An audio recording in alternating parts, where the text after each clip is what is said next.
I want to focus the public's attention on some of the facts that are most revealing to me. Between 2006 and 2009, average hospital CEO compensation in New Hampshire has been increasing faster than the rate of private sector wages. Average CEO compensation at nonprofit New Hampshire hospitals increased by 18%. That is higher than the increase in average wages for all private sector workers during the same time at 4.8%. It's also higher than the average for all healthcare sector employees at 12.8%, and for all statewide hospital employees at 14%. And importantly, the report concludes that there is no meaningful correlation between CEO wages and the amount of charity care being provided by the hospitals with charitable missions. There is no clear link between hospital CEO compensation and the goals of the nonprofit hospital sector.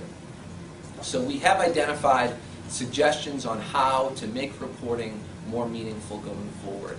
I view this report as a starting point for the Charitable Trust Unit. Hopefully it will enhance our communication with the board of directors of these nonprofit hospitals in carrying out their fiduciary responsibilities. It may result in recommendations for the general court on ways that we can enhance the transparency and reporting on hospital CEO compensation. And obviously the report could result in enforcement work if necessary to address some of the deficiencies that are contained in the report. I think having completed this report, I recognize that there should be a stronger correlation between CEO wages and the completion of the charitable mission of our nonprofit hospitals. If you look at that report, what it will also show is that there are variations within that. For some executives during that period, they actually saw reductions in their compensation over time. Compensation is, there are many factors that go into setting annual compensation levels. There can be contractual issues and other kinds of things. So it's hard to pull all of that out from one table and one report.